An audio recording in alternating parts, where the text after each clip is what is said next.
Hello, Tampa. It's Saturday morning and it's time for the Let's Go Low show. This is your host, Jeff Stanislow from Golfers Unite. Our special guest, once again, Mike Hicks from MikeHicksGolf.com. Mike is Payne Stewart's former caddy, and he always joins us on the Caddy Corner right here on the Let's Go Low show. How you doing today, Mike? Oh, hanging in there, Jeff. How about you, buddy? Good, good. So we're kind of winding down the golf season here a little bit, and we had a kind of an exciting 3M Open up there in Minnesota at the TPC Twin Cities, and kind of the golf world got a shock, and maybe the next superstar is being born because this kid Jackson Koivun, 21 years old, took down the title. And outpaced the likes of Scottie Scheffler. So what are your thoughts on this youngster, coming in, and have you had an eye on him at all, or, what's he doing right? Well, I mean, player of the year in college the last 2 years. So, and I've watched him play, on TV, the NCAA's last couple of years. Unique swing, a lot of side bend. Makes me wonder, are there going to be some health issues there long term, in the future, down the road somewhere. It's a lot of torque being channeled on that back, and just, interesting swing, but probably best putter in the world right now. It reminds me a lot of Spieth. The kid just, can putt it. Yeah. So he's not scared, right? I mean, he's 21 years old. He believes in his game. He is not intimidated by anybody. He knows when he's on, and you're probably not going to beat him. Hats off to him. Good for golf, right? Yeah, it's great for golf having that, that fresh name. And I think a lot of people, at least on the socials and everything around that, and the people watching the tournament, I think they're jonesing for, the next Spieth, the next, Thomas, the next Scottie Scheffler, the next Tiger Woods. They're hoping and praying and see what happens with this young man. But yeah, there were some interesting articles that I read about his swing and, how long will that side swing support his golf game. But at 21, go out there and get it done, and then, work with your guys to, if the health, conditions change over time, then you adapt your swing a little bit. But what a great round. This is Jeff Stanislow. You're listening to Let's Go Low right here on AM 820 Saturday morning with our special guest, Caddie's Corner, Mike Hicks, Payne Stewart's former caddy. Talk to us about his putting. I mean, yeah, he was lights out on putting, very, very confident, and he's got kind of a unique approach to his putting and the system that he does. He kind of makes the putt behind the ball. What are your thoughts on that? Well, the original sports psychologist would not have, liked his routine, but you see a lot of guys kind of, doing a lot of the rehearsal behind the ball now. So that theory's kind of thrown out the window. I think it's just whatever works for you. The one thing that he does is it's consistent. He does the same thing every time, right? Which is, what golf's all about, is repeating, everything you do on the golf course, right? Your pre-shot routine, your swing.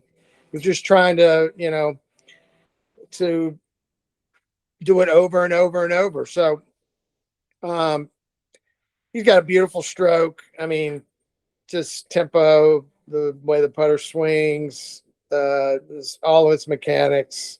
I mean, he's just a great putter. So one question that I had, and I think the rules have changed. So if he gets in his address, kind of behind the ball in his routine and makes that putt and he strikes the ball, I think the announcers and people were talking about that being an inadvertent strike, and then he could reset and make a Yeah, different putt. yeah, it's got to be intent there to hit the putt. So,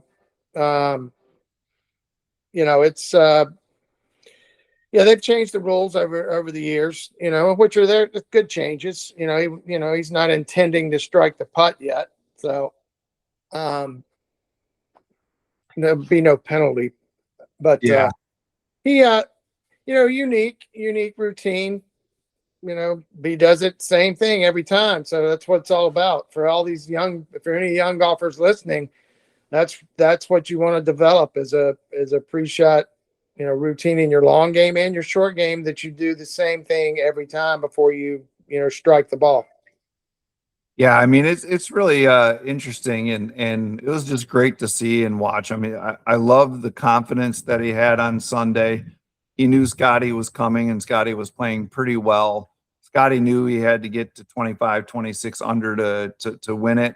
But Jackson Koivun, just got it done. I mean, and he just third start as a professional 5 weeks after his final amateur round. And that's pretty amazing. That he can do that at 21 years old. Scottie did what he had to do. He posted. He shot 8 under yesterday to post 22. So you figure the kid starts Sunday's round at 20 under. If he is nervous and is playing defensive golf, then Scottie shot the round he had to shoot, right? That means Koivun would have had to have shot 2 under just to get in a playoff, which is what, would have happened to most rookies in that situation, especially that being your third start. But, this kid's special. And like I said, he's not scared, even though he saw Scottie coming and posting, he's kept his foot on the gas, right? He knew he had control of his ball and he was putting great. He was trying to birdie every hole. Instead of playing defense, he played offense, and that's why he won. Yeah, I mean, Scottie, just didn't get it done. Another, difficult season for Scottie overall. I mean, a good season. Any other golfer probably would be very happy with the season, but just not getting it done. Another second place, finish. But one thing I saw that I thought was a pretty cool anecdote. This is Jeff Stanislow. You're listening to Let's Go Low right here on AM 820 in Tampa. We thank you guys for all listening. This episode is brought to you by Golfers Unite. It's golfersunite.com. Check it out. A lot of great deals and things related to golf at golfersunite.com. And also our Caddie Corner with Mike Hicks, Mike Hicks Golf. It's MikeHicksGolf.com.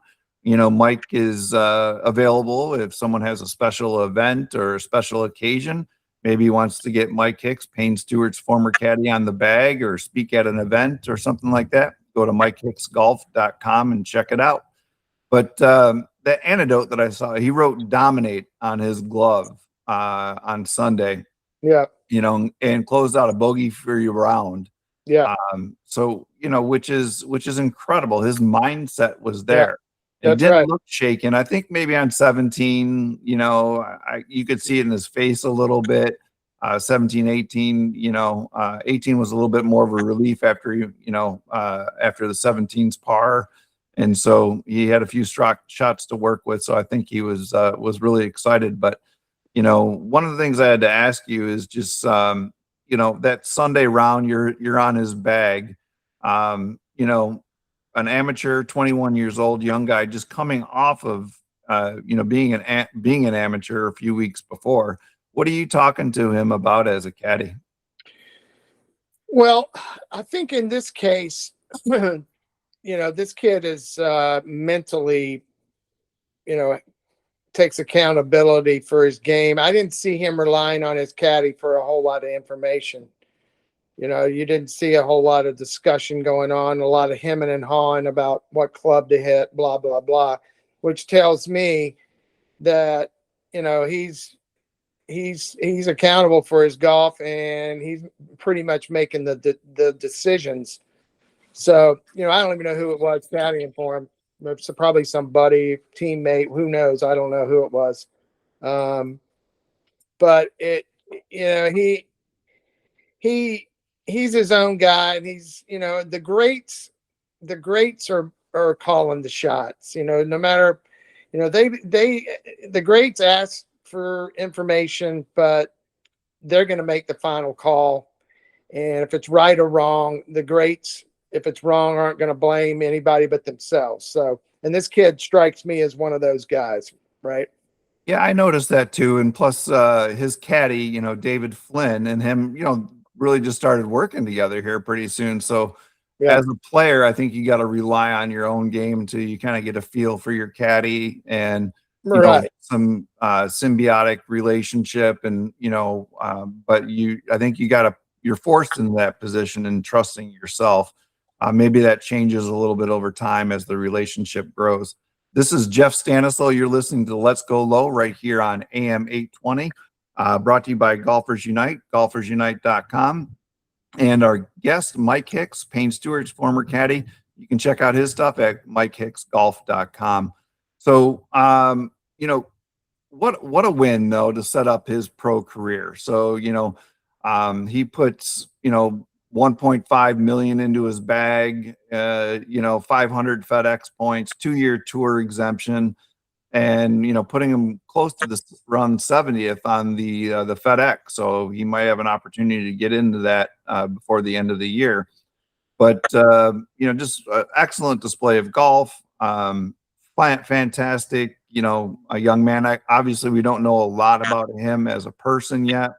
There hasn't been a lot of interviews and things of that nature. That stuff will come up. But this week, let's talk a little bit about, we got the Rocket Classic. This is going to be the last one in Detroit. They did not renew. And so we got it's the end of an era there in Detroit. I think part of it is because I think they got a new TGL team that they're going to put some, golf sponsorship and stuff behind. Plus probably just all the shift going on with announcements of the changes between the championship and Challenger Tour with the PGA. But have you got a chance to play Detroit Country Club at the at the Ross there? Yeah, I've been there. Excuse me, my dog's getting my lap. Oh, no problem. Yeah, I've been there. I mean, it's a typical Ross. It'll be just like last week. They'll be throwing darts. The greens will be soft, and they'll shoot 20 under. And don't be surprised if this Koivun kid does it again. He strikes me as one of these kids that could just not be mentally worn out from winning and be able to contend again this week. I'm not saying he's going to win, but I wouldn't be surprised to see his name on the leaderboard on Sunday. So, but it's the same setup. They'll shoot the grass off the place usually. Yeah, they put a $16 million restoration into the course after last year's tournament, the Donald Ross North course at Detroit Golf Club. They made it longer, some tougher bunkering, and some firmer play. So we'll see how that all shakes down. Yeah, so maybe it will be low to mid teens instead of 20. Maybe they toughened it up enough where it's not just a birdie fest. So that'd be fun if they did that. And the field's looking good. They got 10 major champions, 21 players in the top 50 going to Detroit. Xander, Brooks are playing it for the first time. Spieth committed, and obviously Ricky Fowler, because he's had some great success at Detroit and is part of Rocket Mortgage, marketing strategies.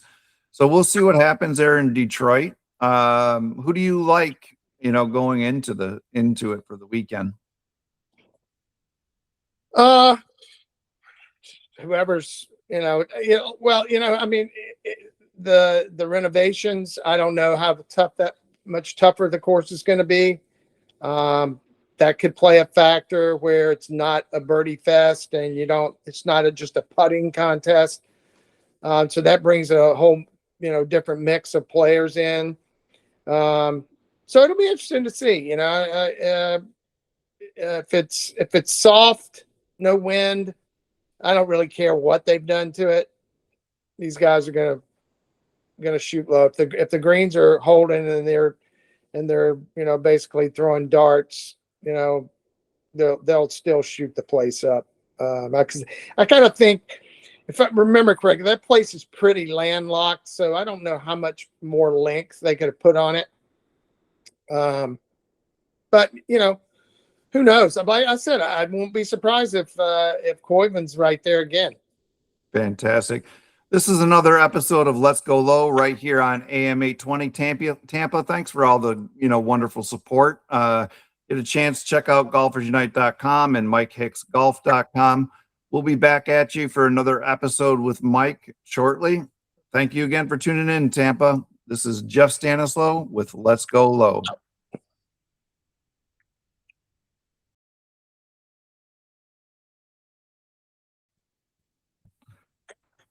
Tampa, it is Saturday morning. You're tuned in to the Let's Go Low show right here with Jeff Stanislaw and our friend returning for this segment, Mike Hicks from Mike Hicks Golf. Mike is formerly Payne Stewart's caddy. And in our previous segment, we kind of recapped the 3M and previewed the Rocket Mortgage, which is going on right now as you're listening. You can check it out. Check out the tour coverage. Begins probably, I don't know, usually around 2 or 3 on CBS, but prior to that on the Golf Channel. So, Mike, thanks for coming back once again here to the Let's Go Low show. Yeah, thanks for having me, Jeff. So, got the Rocket up in Detroit, and this is a tournament that is its last one, which kind of stinks. I'm from Detroit originally. I loved seeing a tournament in Detroit still. Ricky Fowler's been kind of behind this tournament for many years, kind of a spokesman, sponsored by, Rocket Mortgage. So he's always been involved. And, Pottinger is the defending champion from last year. And the course itself put in a $15 million renovation, made it a little bit longer, added some more bunkers strategically, and firmed it up. So we'll see, how they do against this greens. But you mentioned previously that it's probably going to be, a 20 under, tournament type thing that's going to take the winner. I don't care really what they did to the conditions. It's not going to change that much. They're going to be throwing darts and what have you. What are your thoughts on, just the, going to Detroit? And I know you've been on Oakland Hills with Payne and several caddies playing that area. And the Detroit Golf Club is kind of one of those historic places. And, maybe just kind of give us a recollection of playing at Detroit Golf Club quickly. Well, what's surprising is that they put so much money into a renovation and they only have one tournament left. I mean, surely the membership didn't want it lengthened. The only reason that these courses get lengthened is because the pros are coming, right? So it really doesn't make any sense that they're not going to be holding an event there anymore. After doing a $15 million renovation to put length on it. So that's surprising. I agree. Fun course, Donald Ross designs are always, a lot of fun to play and, takes you back in time with the design and the layouts and, his green complexes are always really cool. So I love going there. The time of year, it's usually, thunderstorms. So the course is always wet. And when the courses are wet and the ball stays in the fairway, it's not chasing into the rough and the greens are holding, I don't care how long it is. These guys are going to shoot good scores. It's, that course is probably a little different. Plays a little differently maybe in the fall when it's dried out and the fairways are running a little bit and the greens are a little firmer. It might be a little different test. So, but we'll see. I don't know if it's been raining up there or not. I know it's been raining in Tennessee for about 6 weeks, so not sure about up there.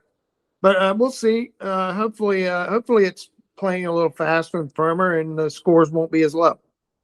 Yeah, it's interesting. You make a mention about making that significant investment to the course. I mean, obviously the membership, knew that it was always a possibility that, they could or could not be in it with the PGA Tour. I've played the course several times living in Detroit, and it is a shorter course. So I think regardless of, lengthening it a little bit, I think it was needed. The membership is strong. Detroit is kind of one of those unsung, capital cities that they have a lot of resources, with the big three automotive being there. There's a lot more affluency than people kind of think of Detroit when they look at the headlines and the negative press that it gets often.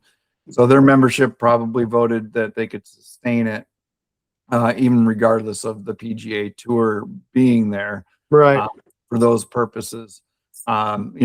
I was in Detroit for a wedding last summer, and downtown Detroit is revitalized. The River Walk area. You got both the Ford Field and Comerica Park right next to each other. The epicenter, and the place is safe. You don't want to go drifting too far off the main areas, but I think Detroit's got a lot of things going for it, and it's sad to see that Rocket and the people decided not to renew. But moving on, maybe they got plans for a different tournament or different event. I know they're supporting some TGL golf. I was reading that Detroit's going to have a team, I think, in 2027, if I read it correctly. So some different things going on in regards to that. But Emily Emily Nowak, who is with Golfers Unite and does some content with me, we were talking about Michigan in last week's radio show, and just like being a hidden gem of golf. And a lot of golf trips are planned now this time of the year, come the summer and the fall, for epic golf trips with their buddies and stuff like that. And so I wanted to get your opinion, kind of on from an amateur's perspective. You're going to play golf with, whatever, 8, 10 other buddies, and you got your bucket list trip planned. And, maybe we can take a step back and try to say, what would you do? Being on the bag for many years, you got a chance to walk the course, a few days before, write a bunch of notes on what's going on and stuff like that. As an amateur golfer, you don't get that. But what are some of the things that you would recommend to an amateur golfer to do that are, maybe booking a destination trip? So depending on where you're going, let's say if you're going to Bandon Dunes, it's walking only. If you're going to Scotland, if you're going to Ireland, you're going overseas to play, you're going to be walking. So first and foremost, you better start walking, couple 2, 3, 4 months ahead of time and get used to it. Because if not, you're not going to play well. And get a caddy. Always hire a caddy, someone that knows the golf course. Especially if you're going to Scotland or Ireland, they get a lot of blind shots on those golf courses, and you have to have someone that can tell you where to, hit the tee shot or hit your second shot to the green, what to aim at. So you got to get in shape, because you're going to be walking. Most destination places, especially overseas, or if you go to Bandon Dunes, it's walking only. So you got to get in shape and, spend the extra $250, $300 and hire a caddy, to get, guide you around. Yeah, I think, and especially if maybe you're going to a destination and you're playing, one course like two times on the trip, definitely get a caddy, get the feel for it.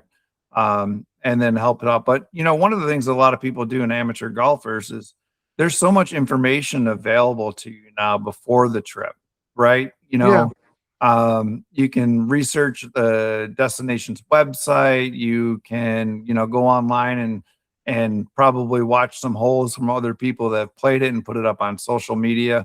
You can watch a flyover at most courses right now, you know. Yeah. So you start mapping out your numbers, the things that you want to do, and do your homework on where you want to do, know which ones are, the top handicap, 1, 2, 3, 4. You know what I mean? Know Yeah. where you got to be disciplined when you go tee it up. One thing I thought about is a lot of people don't do is they don't understand the differences in grass, Mike. Yeah. This is Jeff Stanislaw. You're listening to Let's Go Low right here on AM 820, Tampa Bay, brought to you by golfersunite.com. And we're talking with Mike Hicks, Payne Stewart's former caddy. Mike Hicks can be found at MikeHicksGolf.com. He's doing some cool stuff. If you have an event, he does some keynote speaking. If you got like a bucket list trip and you want Mike to come on the bag with you, there's some options for that. Product reviews or testimonials or things of that nature, MikeHicksGolf.com. So let's just talk about grass. What are the major types of grass and what's the major differences?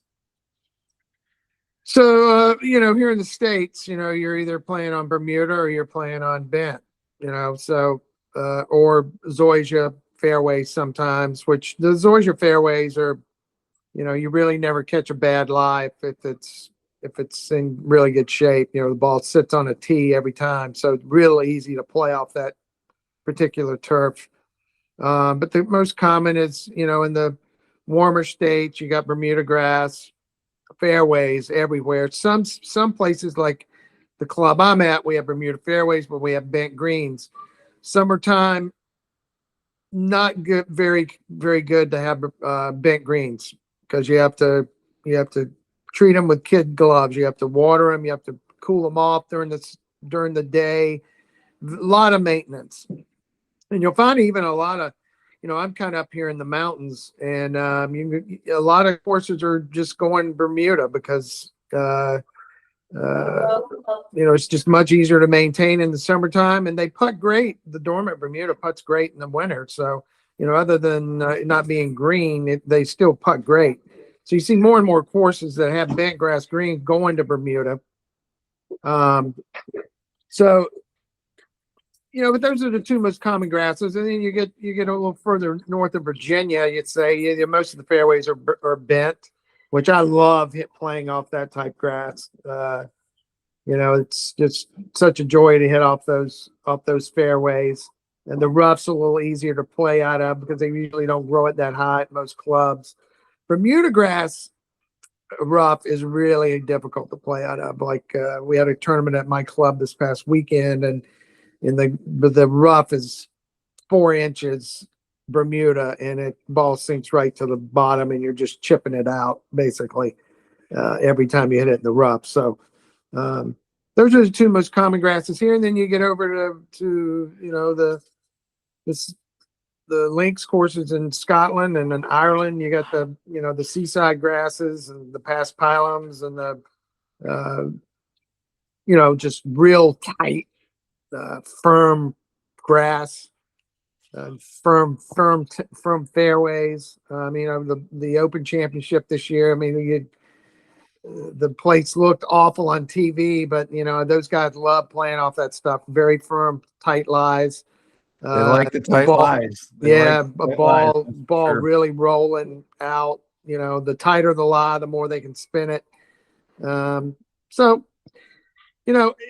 golf course, doesn't necessarily have to be green for it to be, in good shape. I prefer, more of a brown look, and all the raters for Golf Digest, so they'll tell you that, just because a golf course is green and lush, they don't always get a great rating. They like to see the ball rolling and to see how a golf course is truly going to play once the ball hits the ground.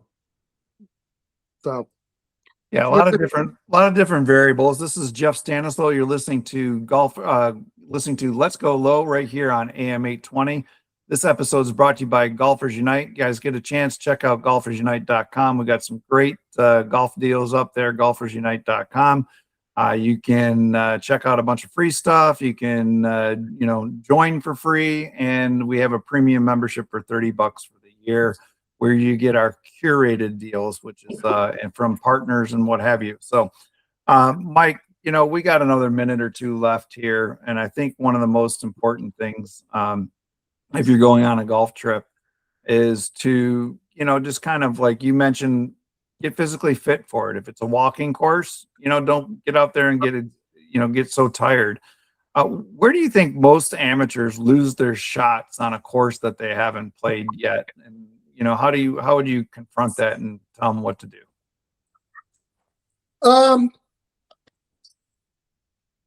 Well, elements play a big part of that. And again, like I said, always have somebody, whether, you're play with somebody or have a caddy that knows the golf course, right? Is that kind of what you're asking? Yeah. I mean, just like, an amateur golfer is going out and they're on their bucket list trip. And then, just one thing where most golfers lose strokes without, that they could gain by just doing a little prep. Well, probably the greens, really. Yeah, I would spend time. Spend time, instead of, hitting 50 golf balls before you play, just hit a few and, just to loosen up, spend most of your time, getting the speed of the greens down. And another thing that a lot of golfers don't do, especially if you're walking, you have to eat throughout the round. Because if you don't, come the last 5 holes, if you've had nothing to eat, you're gonna lose mental concentration, physically. You're not gonna play the last 5 holes very well.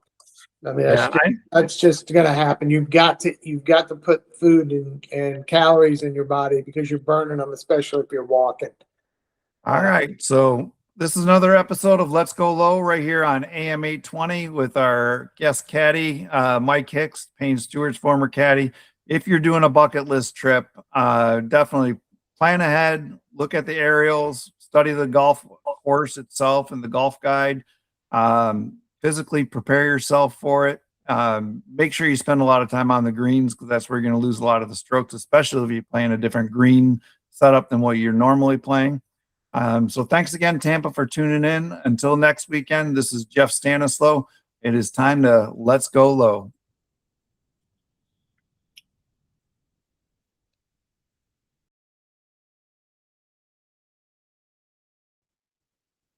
Hello, Tampa. It's Saturday morning, and you're listening to the Let's Go Low show right here on the Big 8, AM 820. Once again, we got another great guest, Chad Arsich. Is with us. He is the founder of The Short Swing, content producer extraordinaire on TikTok and Instagram. So we're going to talk a little bit about that. But what we're also going to talk about is the business of golf. Chad is a graduate of Ferris State University. He spent many years working in clubs, and I think he's got a lot to share with you. This episode is brought to you by Golfers Unite, golfersunite.com. Check out the board at Golfers Unite for great deals on all things golf. Chad, thanks for joining us this morning. Thanks for having me, Jeff. Great to be here. So I'm a Michigander. You're a Michigander. So we're going to have a great time here today. So being born and raised in the Novi area, and you were in the Milford area and went to school at Ferris State in their fantastic golf program that they have over there. Why don't you take us back a little bit and, tell us about, that school and going to the school and what it taught you. And then we'll kind of get into the working in the golf industry at a golf club and, all the great things about it and some of the challenges too. So thanks for joining us. Yeah, no, thanks, Jeff. Yeah. So going back, when I've always wanted to be in the golf business. And so, in fact, I didn't look at any other schools outside of Ferris State University. Professional golf management program was where I wanted to be. And at the time, golf's continued to grow. And at the time, there was only 4 PGM programs across the country: Ferris State, Mississippi State, New Mexico State, and Penn State. And so Ferris State was the first. And so it was where I wanted to be. And that got me into the golf business. It was something I loved to do. And things have changed a little bit, since then. But great business. And it was a great program. Fantastic. Your Short Swing is your channel, and we're talking with Chad Arsich, the founder of Short Swing. This is Jeff Stanislow, your host of Let's Go Low. So let's take a step back. So you worked at clubs. You're now a member at a club, serving on a board. Let's talk a little bit about the experience from Ferris State and, working in some clubs and some of the challenges. And you reached what you call an A8 level, which is assistant pro right. in your career. And a lot of people love the glory or the kind of vision or, of being in the golf industry. But there's actually a lot of grind to it. Why don't you tell us a little bit about some of the stuff that you did in your career and the things you loved when you were working in the shop? Yeah, that was an experience. So like you had said, at Ferris State, I was able to go on multiple internships throughout my experience there. My first one was in Lake Geneva, Wisconsin, at Geneva National, which I was in the shop. It was a public course, but more of a resort type experience. The second internship, I was at Oakland Hills Country Club, which right there in Birmingham, Michigan. Also down in Florida, I was at Admirals Cove in Jupiter, Florida. And then my final internship is where I settled at Ridge Country Club, where I'd met my wife, and I was the assistant pro there. And after graduation, going to Ridge Country Club, and that's where I started my golf career. Yeah. So where is Ridge in Chicago? You're in Chicago now, right? Yes. So I'm about 40 miles southwest of the city, and it is in Chicago proper. Yeah. So it's on the south side of Chicago. Great club, Irish Catholic club. A lot of, I like to think of it as more of a blue collar club, but great membership, great experience. And for Chicago, it was a great place. Fantastic. This is Jeff Stanislow, your host of Let's Go Low, right here on AM 820, the Big 8 in Tampa Bay. We appreciate all your support, listeners. This episode is brought to you by Golfers Unite. If you haven't had a chance, check out golfersunite.com. We have a free membership, and you can get some great hookups on equipment, golf, all different types of things at golfersunite.com. So, Chad, you're at the Ridge, and you're working the pro shop, and there's always kind of banter, at least on social media, about the pro shop guys are like the baristas at Starbucks. Someone's so excited to go in and play golf, and they ask the same questions, and the pro shop guy has to answer the same questions all the time. And just tell us a little bit about operationally wise, what it was like working in the club and the grind. How much did you have to work, and dealing with some members, and what was part of your responsibilities, so our audience can get a good idea? Got a big smile on my face right now because I'm kind of laughing to myself. Well, golf business is great. And you're either kind of all in or you're all out, right? There's no kind of in between. And I left the golf business early on to get into sales because I wanted to be a member at a country club, is what I decided on, rather than working in the club. Not because I didn't love the game, because of that grind though. And you have to put on a sales face, and because it's a lot of work. There's a lot of hours, especially in the Midwest. I mean, you have some months off during the winter time, but during the golf season, you're working there 10, 12 hours a day. And I got into the game of golf because I loved to play golf. When you're working in the golf business, it's very challenging to play golf during the summer, and it's the last place you want to be to play and practice after you get done with a 10-hour shift, because you're always having to, you're basically working the entire time you're there. So if people love that, I have buddies still in the business and they love it. They're all in, but it's not for everybody. Great business. I would suggest to everybody who had interest in the golf business, but it's not rosy all the time. Yeah, exactly. This is Jeff Stanislow. You're listening to Let's Go Low right here on AM 820, the Big 8. And we're talking with Chad Arsich. He's the content creator for the Short Swing. You can check him out. He's on Instagram and TikTok under the Short Swing. Just search it up. You'll find him. He's got a great channel. It's very humorous. It's very fun. It's very real, which I love about it. And that's in essence why we reached out and got connected. And that's why he's on the show today. We'll talk a little bit about building a social media brand around that in a minute. But let's just talk about your passion is still a lot about golf. I mean, you're doing this because you love the game of golf and you want to, you're doing it to help people get connected to the game and play the game and grow the game and what have you. But what's your favorite golf course that you've played, maybe one or two, and then maybe like which course was your favorite to kind of to work at, like, even an internship wise?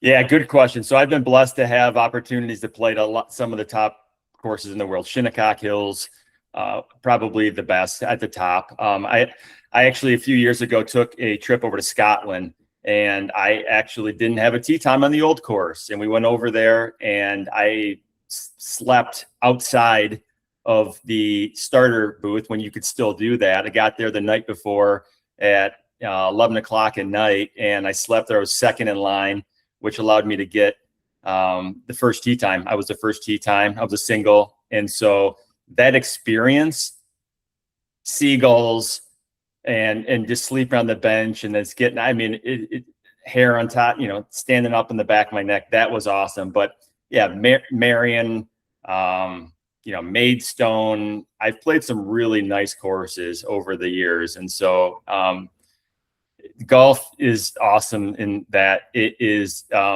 something that you'll be able to do that my entire life, and great sport. And from a standpoint of me not being in the golf business now, I started my channel, The Short Swing, to keep me in it because I love the game of golf. I love promoting the game of golf, and promoting golf, having fun along the way. That's just kind of my thought process. But I've always have a soft spot for golf. And although I'm not in the business now, just the Short Swing has been able to keep me into it. In fact, even before I had kids and before I had a little bit more time, I had another site called localamateurgolf.com, which I did some cool things here in the Chicagoland area. I hosted amateur events, Illinois Amateur Invitational, Illinois Match Play Championship. So I've always been looking to continue to stay in the game, and this has been allowed me to do it. Yeah, I think there's a lot of people that just love aspects of the game. They don't have to be in the business to be in the game, which is part of the great thing about golf. This is Jeff Stanislaw. You're listening to Let's Go Low right here on AM 820 in the greater Tampa Bay area. We appreciate you guys tuning in every Saturday morning at 8 to bring great guests on, like our friend Chad Arsich from the Short Swing we're talking to today.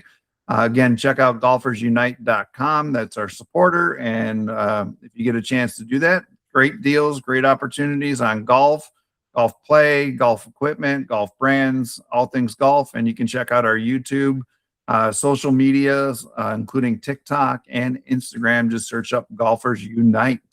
So, Chad, pivoting a little bit, now you're on the board at a club in Chicago, and you see things from a different perspective.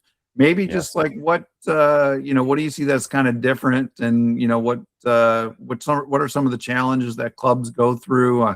Usually kind of expenses are usually the main thing, making changes and investing into the club and what have you. But love your thoughts on that angle. Yeah, seeing it at a completely different perspective now, right? So I'm on the board at Presswood Country Club, and I am the liaison to the golf committee. So that's all things tournaments, tournament operations, the head pro golf operations, that sort of thing. And so I see it differently, and I have a unique perspective to be able to look at it a little bit differently, because I understand how hard it is in the golf business and the challenges that there are, especially from the head professional to his staff, having formerly ran outside operations. I have a soft spot there because it is very challenging. Members are very challenging. They're very demanding, and they're all individualized. And so, when we brought our club professional Dan Bazaz on, who's he's done a great job. One of my questions to him initially was just looking as I was on the committee to bring in the head pro on. Are you in or you out? Right? Because in the golf business, there's no in between. You're either all in, which again, I have friends that have a very successful career in the golf business, and you can't be 1 foot out. Right? Because if you're 1 foot out as a head professional, it shows within your members, and it shows, and golf is running a golf operation, especially at a country club it's about the little things, and a lot of the little things. And if you're not all in, it shows. And so, that's a big thing. So being able to have been in the business and being able to see it from the other side, because you're right, there's a lot of things financially. We're doing a large project right now where all new fairway bunkers, all new. We're having to redo our irrigation system. We're adding onto the clubhouse. So there's so many things going on, especially the numbers and the budgets, like you were mentioning, Jeff. That's all a big part of it. But when it comes down to it, the golf operations are really the kind of the centerpiece for the club. And to me, it's the little things that separate you from other clubs in the area. Yeah, fantastic. I can hear you, especially being in a northern state. Like if you got to shut the course down for operations, that's a big challenge. This is Jeff Stanislaw. You're listening to Let's Go Low right here on AM 820, the Big 8 in Greater Tampa. We're talking with Chad Arsich, from the Short Swing. You can check him out on Instagram and TikTok. Just search the Short Swing. Great guy, great content, a lot of humor, which I love. But back to kind of like, I'm a member at Avila here in Tampa, and we got year-round golf for the most part. So when they can, we had a big renovation a couple of years ago, and they had the course shut down for 4 months. Well, you still got 8 months of play. Up north, you should want to shut it down and put those irrigation systems in or do the new bunkers. And all of a sudden, they got a 6-month season, and you want to shut it down for a few months. You got to deal with some unhappy members, right? And every member is unique, and every member is different, which is also part of the challenge of being in the business. Let's talk a little bit about your channel. You kind of started it with just like, hey, I don't know where this is going to go. It's kind of like where I started Golfers Unite. I don't know exactly where it's going to go, but tell me some of the things that you love doing in your channel.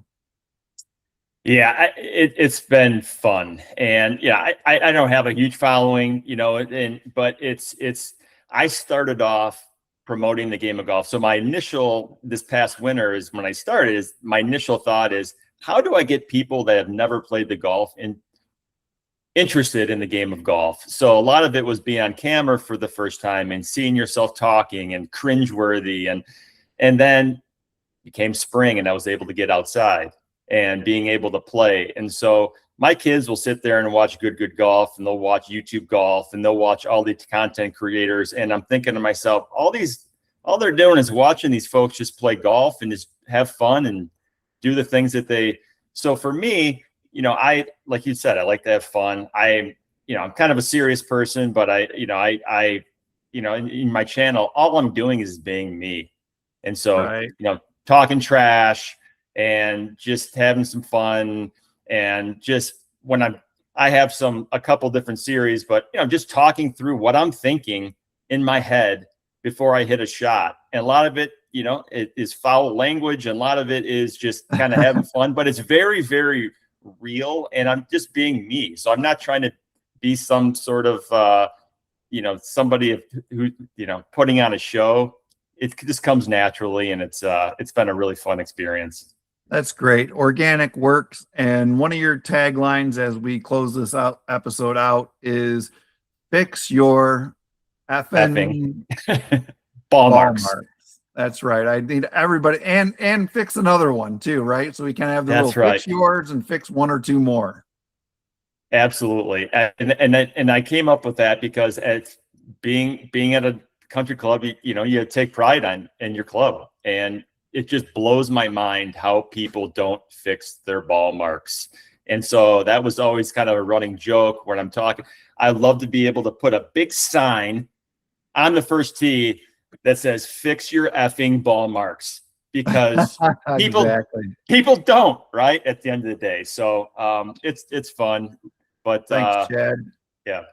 Well, listen, this is another great episode of Let's Go Low right here on AM 820, The Big 8, brought to you by Golfers Unite, golfersunite.com. Always come in Saturday mornings at 8 for more great golf content and stories. Thanks, Chad. Have a great day. Thanks, Jeff, for having me.